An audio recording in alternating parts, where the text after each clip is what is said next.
सूबे के खेल और युवा कल्याण मंत्री गिरीश यादव आज सुल्तानपुर पहुंचे। इस दौरान उन्होंने बीजेपी नेताओं और कार्यकर्ताओं के साथ बैठक की, साथ ही कलेक्ट्रेट में विकास कार्यों की समीक्षा कर कार्यों को गति देने के निर्देश भी दिए। बैठक के बाद वे मीडिया से रूबरू हुए और सरकार की उपलब्धियां गिनवाते हुए विपक्षी पार्टियों पर जमकर निशाना साधा। दिल्ली में धरना प्रदर्शन पर बोलते हुए मंत्री गिरीश यादव ने कहा कि पेपर लीक होते ही सरकार ने संज्ञान लिया और परीक्षा निरस्त कर 27 दिनों के भीतर दोबारा परीक्षा करवाई। परिणाम घोषित हुआ और लोगों ने एडमिशन लिया है। वहीं धरना प्रदर्शन करने वालों पर टिप्पणी करते हुए उन्होंने कहा कि कुछ लोग इस देश को अराजकता वाला देश की ओर ले जाना चाहते हैं। ये देश संविधान के तहत चलता है, सबको बात रखने की आज़ादी है, लेकिन देश के पीएम पर टिप्पणी करने वाले कौन हैं? ये बहुत बड़ी साजिश और षड्यंत्र है। इसमें लोगों के चेहरे बेनकाब हो रहे हैं। सरकार चर्चा पर तैयार थी, हमने बिल लाया, अब बिल लाने के बाद भी विरोध कर रहे हैं। वहीं अखिलेश यादव पर प्रतिक्रिया देते हुए उन्होंने कहा कि वे हर समय नकारात्मक टिप्पणी करते रहते हैं। आज प्राथमिक स्कूलों की दिशा और दशा बदल चुकी है और वहां तमाम सुविधाएं मिल रही हैं। वहीं जल जीवन मिशन में भारी अनियमितता की शिकायत पर मंत्री गिरीश यादव ने कहा कि आज डीएम और सीडीओ के साथ बैठक की गई है, दिशा निर्देश दिए गए हैं, अधूरे कार्यों को तत्काल पूरा करवाया जाएगा। वहीं प्रियंका गांधी के शिक्षा पॉलिसी और आरएसएस पर दिए गए बयान पर मंत्री गिरीश यादव ने पलटवार किया। उन्होंने कहा कि अब उनको आरएसएस के बारे में नहीं पता है। आरएसएस देश के लिए काम करता है, किसी परिवार के लिए नहीं, बल्कि हर वर्ग, हर समाज के लिए कार्य करता है। कांग्रेस ने आरएसएस पर प्रतिबंध भी लगाया था, जांच बैठी थी और रिपोर्ट आई कि संघ देश के लिए कार्य करता है। वहीं राहुल गांधी के बयान कि अमित शाह को देश का बनाया जा रहा हीरो और नरेंद्र मोदी को भगवान की इमेज बनाई जा रही है, इस बयान पर गिरीश यादव ने पलटवार किया। उन्होंने कहा कि नरेंद्र मोदी देश के प्रधानमंत्री हैं, हम देशवासी उनके नेतृत्व में गर्व करते हैं, क्योंकि देश की आर्थिक व्यवस्था, सुरक्षा, देश को नई ऊंचाइयों पर ले जाने का काम उनके नेतृत्व में हुआ है। उन्होंने कहा कि गृह मंत्री अमित शाह ने तमाम जटिल मुद्दों को प्रस्ताव लाकर एक झटके में खत्म किया है। वहीं अखिलेश यादव के बयान की यूपी में 20 से ज्यादा हुए पेपर लीक यूपी में बीजेपी के एजेंडे में नहीं है। नौकरी पर गिरीश यादव ने कहा कि बीजेपी ने यूपी में 9 लाख लोगों को सरकारी नौकरी दी है, ये ऐतिहासिक कदम है। उन्होंने कहा कि 9 लाख लोगों में से किसी से पूछ लीजिए कि उन्होंने पैसा दिया है। वहीं अखिलेश यादव का ट्वीट कि साइकिल की रफ्तार है तेज क्योंकि उसमें E20 इथेनॉल नहीं मिला हुआ है। इस पर गिरीश यादव ने कहा कि उनकी साइकिल हो गई है पंचर, पहले पंचर बनाने की व्यवस्था करें। उस आंदोलन के पीछे छात्रों को न्याय दिलाने की बात नहीं, वो राजनीति करनी थी। छात्रों को न्याय तो हमारी सरकार पहले ही दिला, आपको मैं याद दिला। एक मिनट में पूरी बात कर। अगर न्याय की बात करें तो परीक्षा जो पेपर मान लीजिए लीक हो, तो हम उस पर अगर रिजल्ट आउट करते तो क्या होता? छात्रों के साथ जो टैलेंट वाले थे उनके साथ अन्याय होता। सरकार ने तुरंत संज्ञान में लिया, परीक्षा को निरस्त किया और 27 दिनों के अंदर परीक्षा कराकर उसका परिणाम घोषित कर दिया। लोगों ने एडमिशन ले लिया। ये मानते नहीं, एक मिनट, एडमिशन ले लिया जी।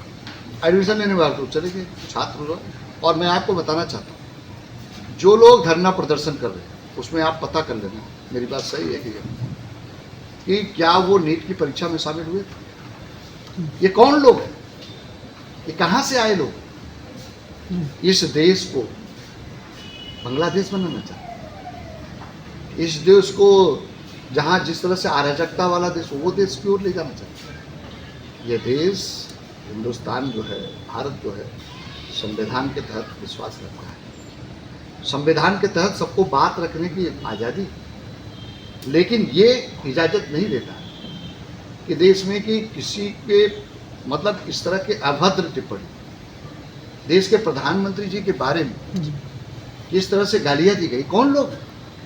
क्या वो देश पर कोई भी अपने देश के प्रधानमंत्री पर इस तरह से बात करता? ये बहुत बड़ी साजिश थी, बहुत बड़ा षड्यंत्र था, बहुत इसमें लगे लोग उनके भी चेहरे बेनकाब हो गए, क्योंकि सरकार ने हर समय स्टेटमेंट दिया कि हम हाउस में तैयार हैं, लोकसभा में, राज्यसभा जी हम किसी भी पर आप चर्चा करना चाहते हम तैयार हैं। और आपने देखा होगा सरकार की मंशा साफ स्पष्ट है, हम तुरंत बिल लेके आए। हम जो है पेपर लीक के मामले में तुरंत बिल लेके आए। पेपर लीक तो बहुत बार हुआ, कोई सरकार का इनिशिएटिव ली, लेकिन हमने, हमारी सरकार ने, प्रधानमंत्री मोदी जी ने, क्योंकि छात्रों का हित, नौजवानों का हित प्राथमिकता पर था, इसलिए हम बिल लेके आए। और बिल ले आने के बाद भी क्यों विरोध कर रहे हैं, क्यों हल्ला कर रहे हैं सदन में? हम कानून बना रहे हैं, उसको कड़ी से कड़ी सजा मिले और कैसे उसको अंदर डर हो, भय हो, जो ये काम में लिप्त न हो, तो आपको समर्थन करना चाहिए, फिर भी नहीं। अखिलेश यादव ने प्राइमरी स्कूल पर आरोप लगाया है कि इस सरकार में प्राइमरी स्कूल ज्यादातर बंद हो रहे हैं, हजारों की संख्या में। देखिए, कोई प्राइमरी स्कूल मुझे बता दो बंद हो। अखिलेश यादव हर समय नकारात्मक टिप्पणी करते हैं। आप अगर आप बात करो, अभी आप उनका देख लो कि उनके जमाने में स्कूल क्या, अखिलेश यादव जब मुख्यमंत्री थे तो किस प्राथमिक स्कूल में शौचालय था, कहाँ बैठने की व्यवस्था थी, कहाँ पंखे लगे थे, कहाँ लाइट था। लेकिन आज उत्तर प्रदेश के में हर प्राथमिक स्कूल ऑपरेशन कायाकल्प के माध्यम से 19 पैरामीटर्स पर शौचालय बना रहे हैं, टॉयलेट व्यवस्था, बैठने की व्यवस्था, बिजली की व्यवस्था, पंखे लगे हुए हैं, सब चीज़ों को सुदृढ़ किया है हमारी सरकार। और आज 19 पैरामीटर पर हम आपके अगर यहीं की विद्यालय पर 2000 से अधिक विद्यालय हैं, 1600 को लगभग हम बना चुके हैं और वो भी जल्दी से पूरा करने वाले हैं। मंत्री जी, अखिलेश यादव का एक बयान ये आया है, जमाने में मैं बात करूँ, उनके जमाने में होमगार्ड वाला ड्रेस था और एक ड्रेस था। हमारे योगी जी की सरकार में, माननीय प्रधानमंत्री जी के मार्गदर्शन में, उनको जो है हर बालक को 2 ड्रेस दिया, गवर्नमेंट की तर्ज पर दिया, उनको जूते मूंगे भी दिया, बैग भी दिया, उनको हर प्रकार की सुविधा दी। तो और अभी हम लोगों ने ये भी तय किया है, हर स्कूल में पेरेंट्स मीटिंग हम करेंगे और जो लड़का पढ़ने आता है उसके बारे में, उसका परफॉर्मेंस, उसके गार्जियन को बताना, उसको समझाना, उसको कैसे अचीव कर सकता है। मंत्री जी, उनके जमाने में तो लोग प्राइमरी स्कूल में पढ़ाते नहीं थे। सर होमगार्ड का मंत्री जी इसी मुद्दे पे सम्मानजनक है, लेकिन छात्र के लिए नहीं, वो हमारे जवान के लिए अलग अलग कैटेगरी है। वो जवान के लिए बना, वो प्रतीक है, वीरता का प्रतीक है, लड़ने का प्रतीक है, लड़के को शिक्षा देने का प्रतीक। उसको किसने निर्धारित किया होगा, उस समय के सेक्रेटरी या नेता? नहीं, वो जो थे, इसलिए तो अखिलेश यादव से बात पूछो, आप ये बात उनसे पूछो ना। सर, आपकी सरकार में कैसे निर्धारित किया? मंत्री जी, प्रियंका गांधी ने, आपकी सरकार में ड्रीम प्रोजेक्ट जल जीवन मिशन है। जल जीवन मिशन जो है गांव से लेकर शहरों तक, इस समय उसका इतना बुरा हाल है कि वो गड्ढे खोद करके पाइप लगा दिए हैं। पाइप की तो ना तो मतलब पानी की सप्लाई आपूर्ति हो रही है, और बाकी जो गड्ढे खुदे हैं उस गड्ढे में लोग चोट खा रहे हैं। जल जीवन मिशन के तहत आज भी मैंने समीक्षा बैठक किया। समीक्षा बैठक में जिलाधिकारी महोदय ने मुख्य विकास अधिकारी को उसको नोडल बनाया और प्रत्येक महीने में उसकी समीक्षा बैठक हो रही है। जी, अभी भारत सरकार ने तुरंत पैसा आवंटित कर दिया है जी। उन कामों को भी जो अधूरे पड़े हैं, उन कामों को हम पूरा करा रहे हैं। प्राथमिकता के तौर पर हमने किया कि 75% जो काम करें अभी करा दिया जाए, फिर जो 50% हम लोग को तुरंत कराया जाए, तो जिससे हमको इनपुट भी मिले कि हम कितने प्रोजेक्ट को पूरा करें, जी। उस हिसाब में हम तैयार कर रहे हैं। और जल्दी ही आपको, अभी हमने सड़कों का रिव्यू भी किया है कि कितनी टूटी है, कहाँ टूटी हैं, तो उस पर भी आप लोगों का कहना है कि काफ़ी सुधार हुआ है। लगभग 75% हम लोगों ने सुधार कर लिया, 25% और बाकी है। 1-2 महीनों के अंदर हम उसको भी पूरा कर लेंगे।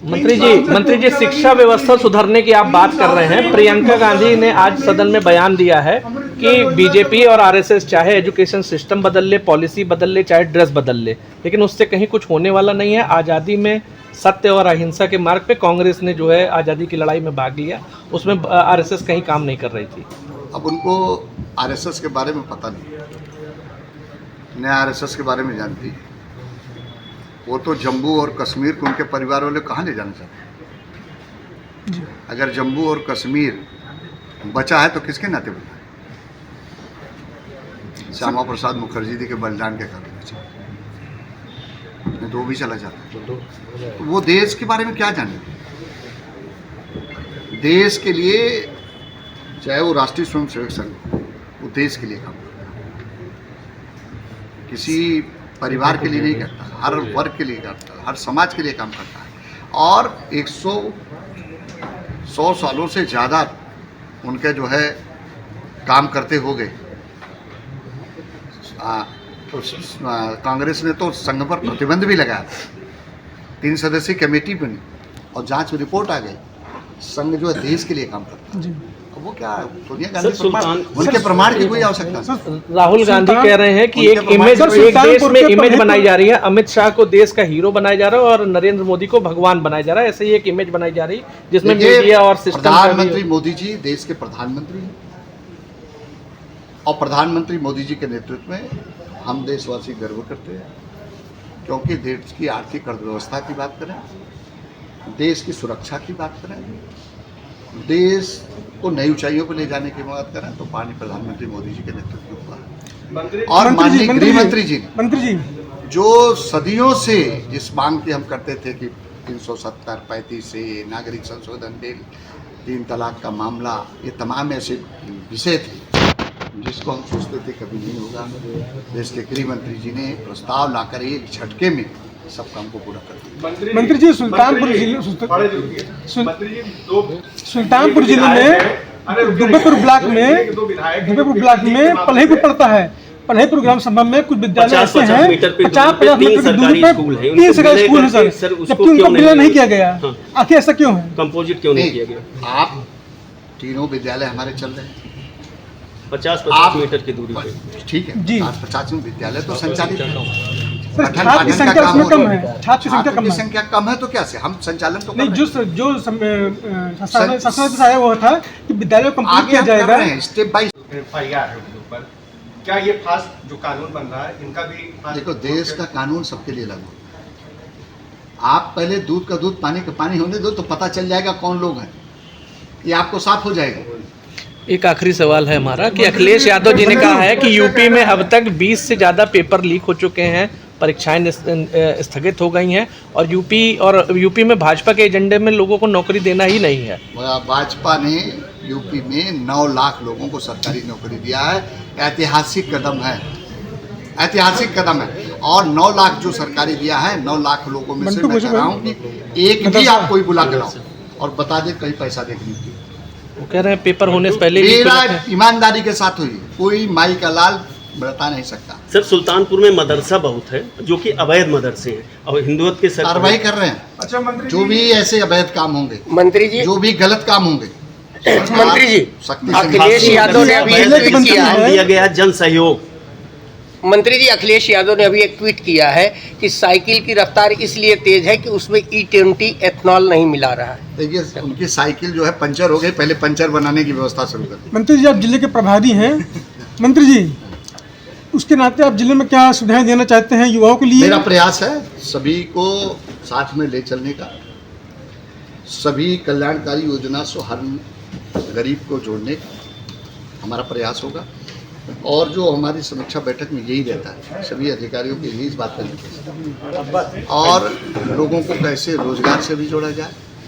हम लोग सुल्तानपुर में मैं पता जी औद्योगिक क्षेत्र नहीं, हमारा प्रयास है यहाँ औद्योगिक क्षेत्र भी घोषित हो जी। अभी जमीन लगभग 300 एकड़ के लगभग हेक्टेयर हम लोगों ने वो किया है, अभी 200 और करना चाहते हैं। जैसे यहाँ एक उद्योग लगे जी, यहाँ के लोगों को रोजगार के लिए मुंबई, दिल्ली, कलकत्ता जो जाते हैं उनको न जाना पड़े, यहीं रोजगार मिले, इस दिशा में हम लोग पहल कर रहे हैं, लगातार प्रयास कर रहे हैं और आने वाले दिनों में इसमें आपको सर डंडी व्यवस्था जो है यहाँ पर लागू हो, उसके लिए क्या किया जा रहा है जिले में? देखिए, आप भारतीय जनता पार्टी एक विचारधारा के लिए काम करते हैं। भारतीय जनता पार्टी पंडित दीनदयाल उपाध्याय जी ने जो एकात्म मानववाद का दर्शन दिया, उस विचारधारा उस थीम को लेकर हम लोग चले और हम कोई सत्ता के लिए नहीं, हम विचारधारा के लिए। हम इस देश में परिवर्तन चाहते हैं, देश को नई ऊंचाई पर ले जाना चाहते हैं आज क्या है, आज देश ब्रह्मोस मिसाइल बना रहा है। रक्षा के क्षेत्र में कितना बड़ा बदलाव, दुनिया में भारत की शान बढ़ी है, साख बढ़ी है। हम इसके लिए काम कर रहे हैं। हम अखिलेश यादव की तरफ परिवार चलाने के लिए काम नहीं कर रहे थे। उनके परिवार के लोग गद्दी पर बैठ जाएं, MP MLA भाई भतीजा बन जाए, इसके लिए नहीं काम कर रहे हैं।